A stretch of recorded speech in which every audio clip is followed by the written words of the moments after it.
From when I was quite young, I embraced my power.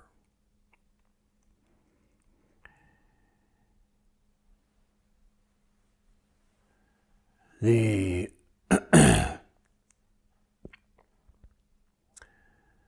power, first and foremost, that we have is our own perspective. How do we look at things?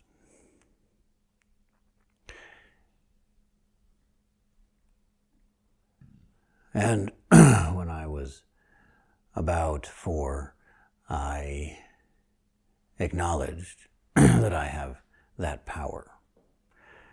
I have the power to judge, the power to analyze, the power to come to my own conclusions.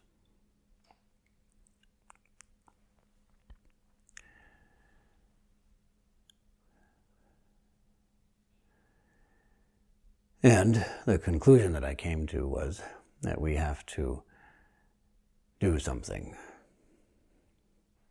We have to do something about the way people are living. We have to stop people from committing the crimes against life that we commit each day. That was the conclusion that I came to, and since I had accepted my power, I talked about it. And I remember talking about it. I told my mother, we have to do something.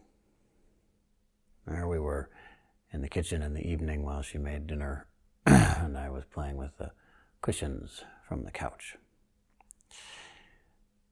And I got up and told her, straight to her face, we have to do something.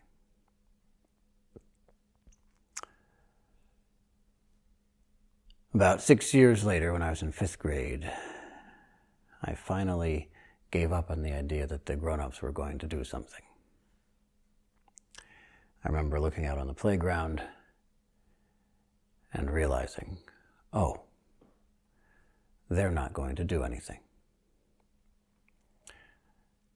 And so it changed at that moment from we have to do something to I have to do something. That was a shift. And it was the next shift in accepting my power. Over the next few years, I realized that if I have power, then I have responsibility. Which is to say that the decisions that I make determine who lives and who dies. That I make decisions, and those decisions have consequences, and among those consequences are some people living and some people dying. And of course, these people, as I say so often, aren't just human people. It's also the 4-legged people and the winged people and the swimming people and the plant people. The decisions I make have consequences, and they're life and death consequences.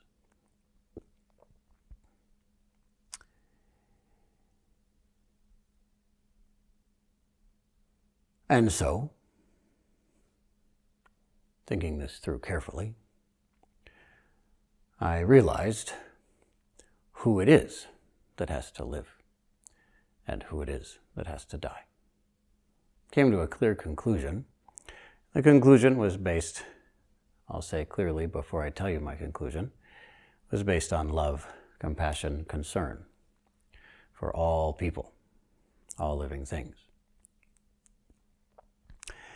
Conclusion was that those who are most evil, those who are hopelessly, incorrigibly, relentlessly, interminably evil, should die.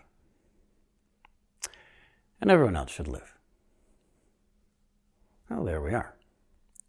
Very reasonable conclusion. And it's clear who it is. Who is the incorrigibly evil group? Well, the human beings, of course. The human beings are the ones who are destroying life on this planet. The human beings are the most selfish, most hateful, most delusional group. None of them can be trusted, and so all humans have to go. And then peace will be restored to this planet. So,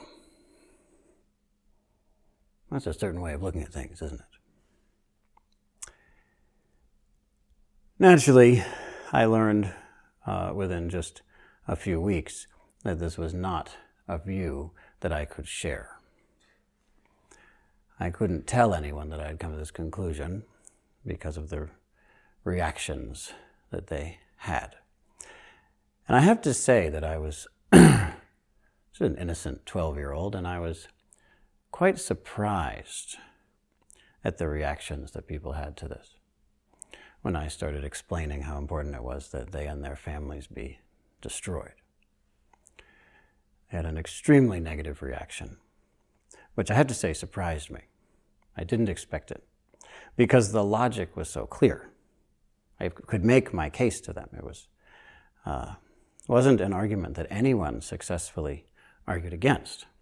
No one disproved anything that I said, and yet they didn't believe me. On the contrary, they wanted to lock me up, which unfortunately just demonstrated my point. Just showed how untrustworthy this species really is.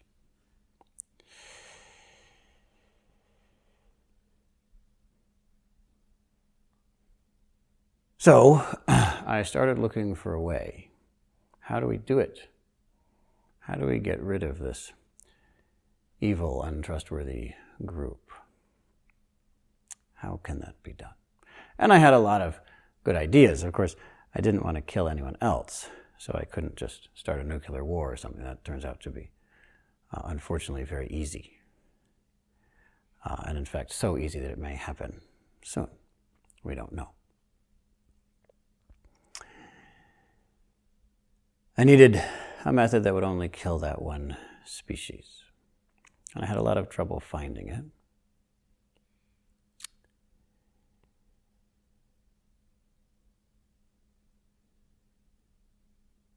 And during this search, I was quite alone. It was a lonely time.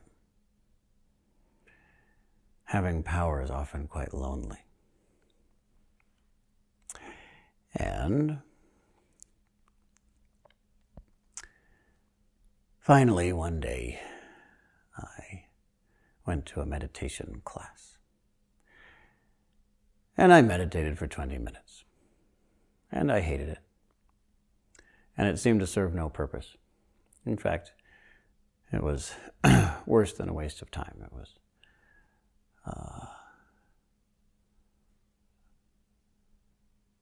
a debilitating kind of suffering and confusion. So I left as fast as I could. And as I walked away from that place, from the place where I had taken the class, I had a bit of a walk to get back to my room. I suddenly realized the importance of purifying our minds.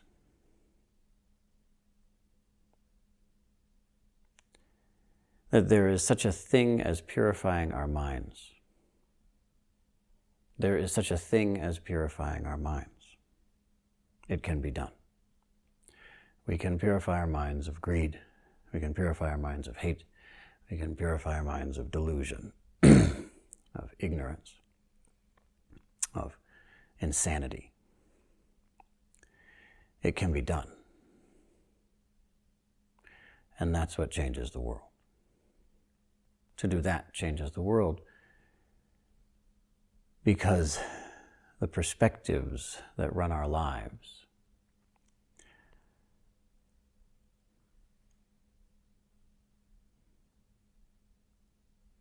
feed off of, live off of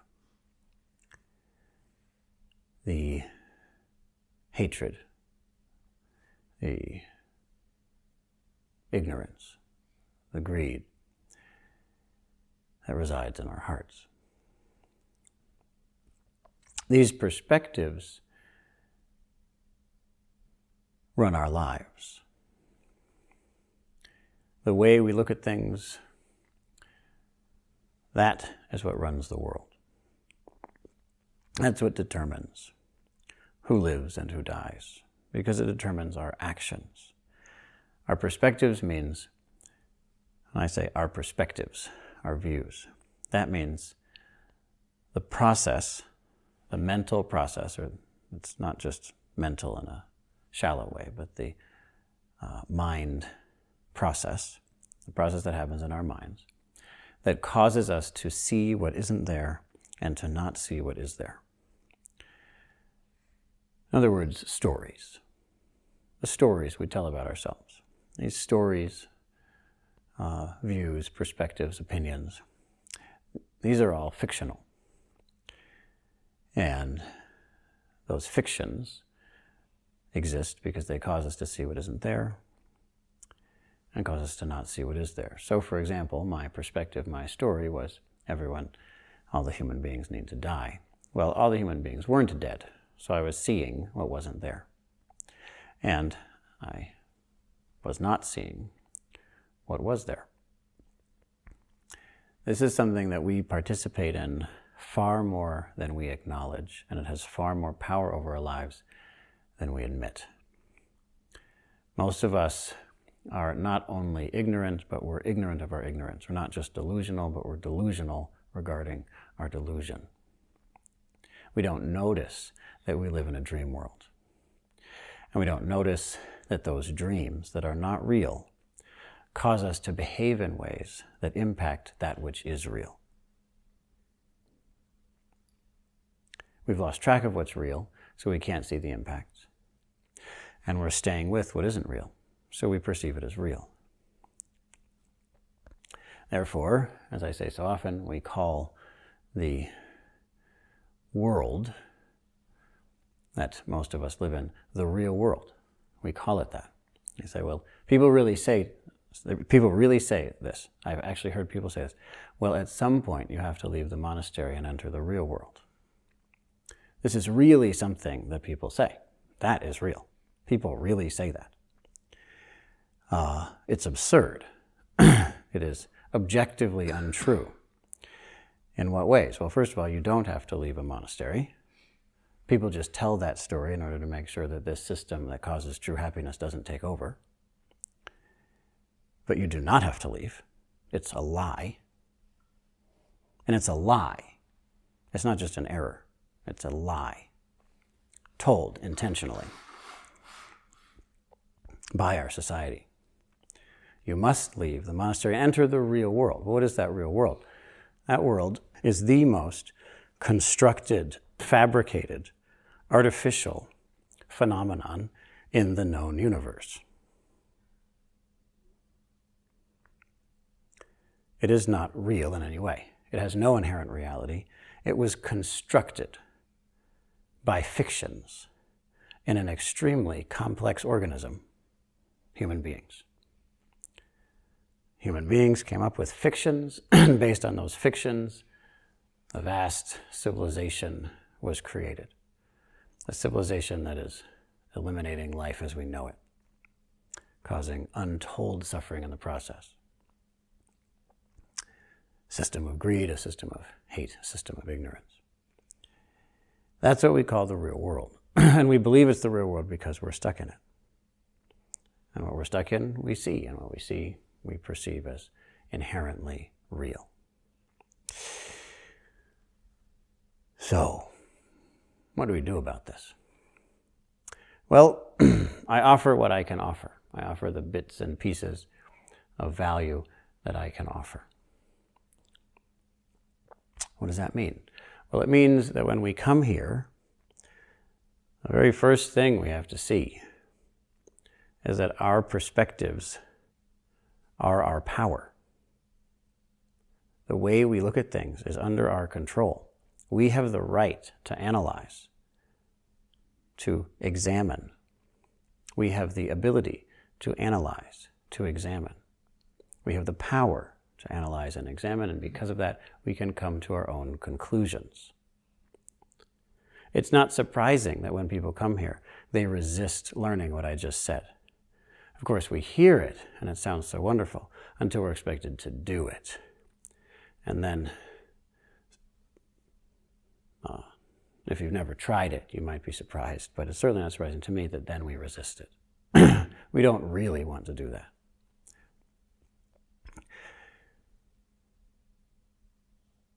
Having done that, we acknowledge that we have a vow. We have a purpose. There is something to be done with this life, and we must do it. We have to do something. So we acknowledge that the way we perceive is under our control. That's something we have power over.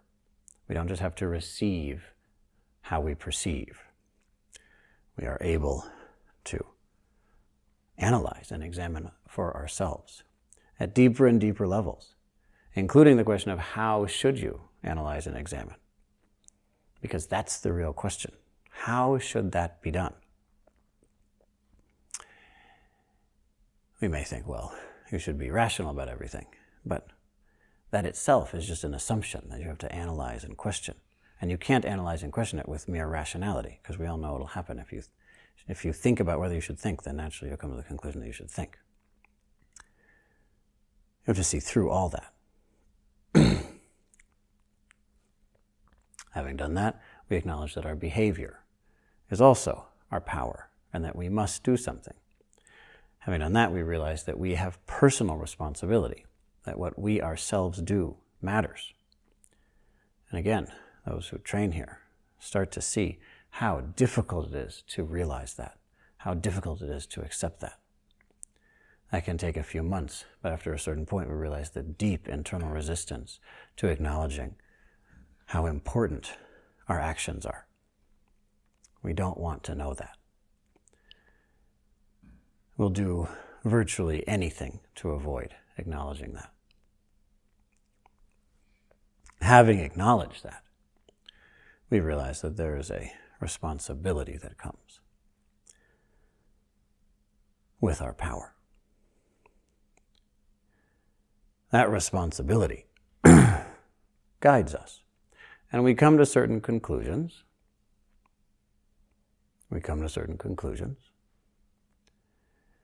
And then time passes, and we grow, and we come to different conclusions. But all of this still happens merely within the realm of mind, of mental understanding. Everything I've described so far is still within the normal world that most of us live in. Only through entering deep meditative states, only through entering spiritual states, entering states of what we call samadhi, is a realization made possible. The realization that there's such a thing as purification of mind. And that is how this is done. That is what changes the world. By purifying our own minds, that changes the world. Because we can finally see through the conceptualization that we have imbued, that we've infused into our perception, that we have tacked on to our perception. By cutting through that, we see that the various ways that we've understood the world were never relevant, were never accurate. That the way things are set up is different from the way we thought they were. And this point, once we realize it, is extremely relieving, but before that, it's actually quite terrifying. Because it's frightening to consider that we might be living in a dream world. And we'd prefer not to admit that.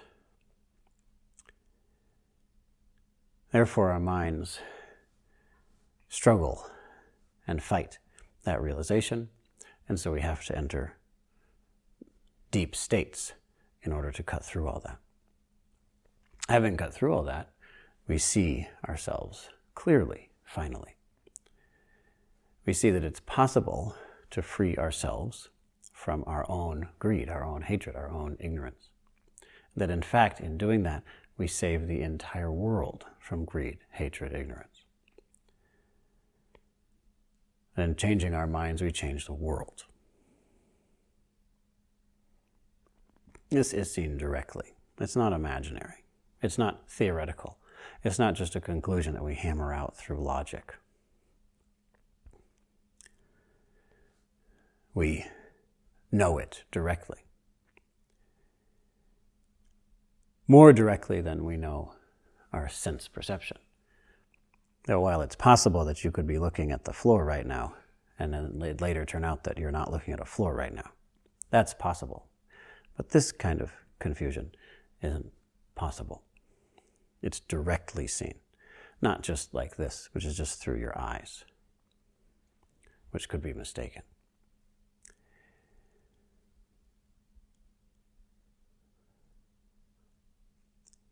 Because we've purified our own minds, we have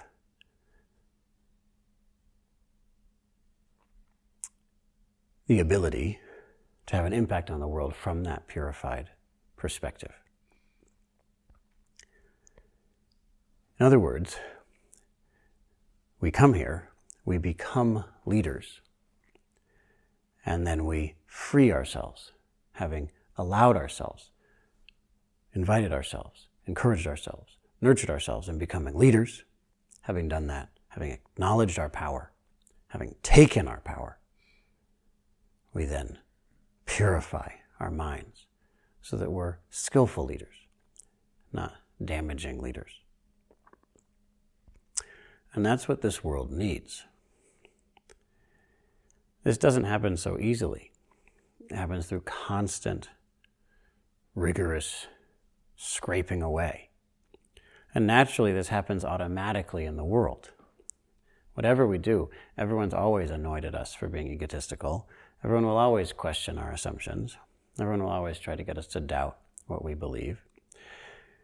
But if that is being done from the perspective of selfishness, if those people who are questioning us are themselves doing that from the perspective of their own selfishness, then while it will help us to a certain extent, we won't be able to truly let go into it. Therefore, we want to be in a place where there's such a thing as being trained beyond that sense of selfishness. It's not just that you're selfish, and I wish you'd stop being selfish in your way so that you could be a slave to my selfishness and help me get what I want. It's not like that. It has to be superior to that. And then we realize, oh, that's what I meant the whole time. That's what I meant. That's what my life is all about. So in my case, there was a clear conclusion that everyone has to go. But until there was an insight beyond what I could have ever thought up, it wasn't possible to understand what those words mean, even though they were my own words.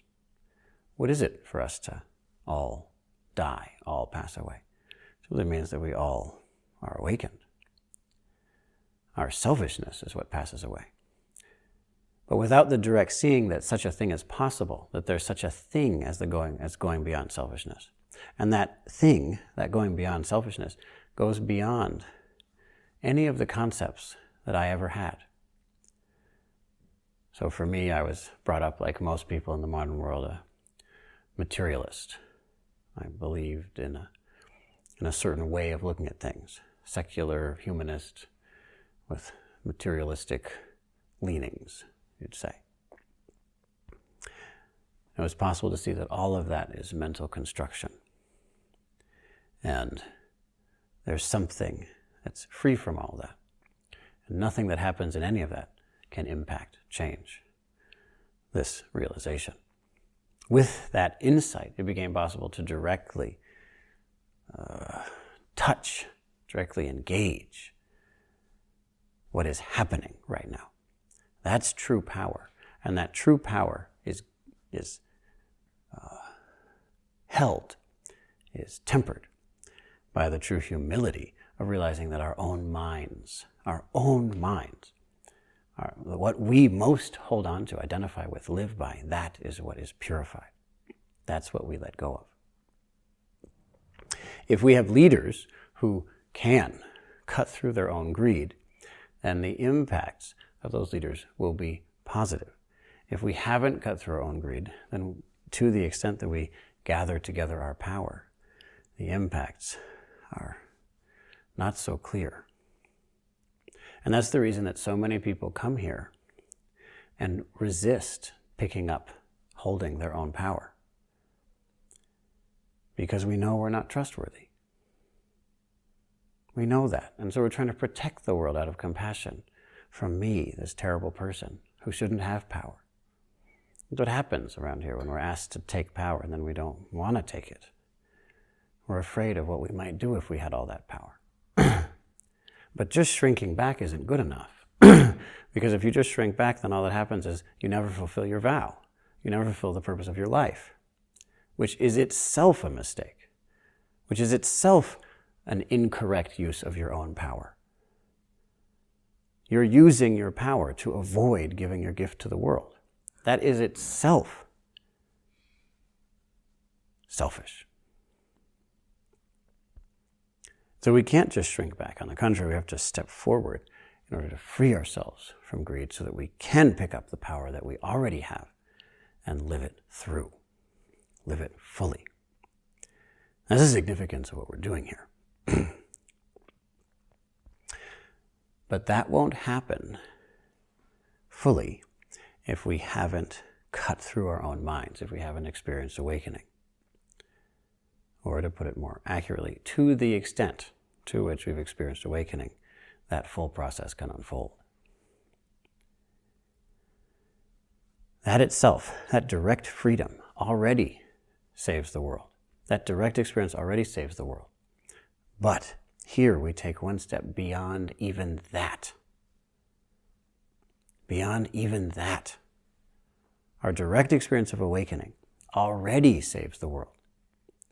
And yet we take one step beyond even that, back into the delusion, in order to improve upon that delusion.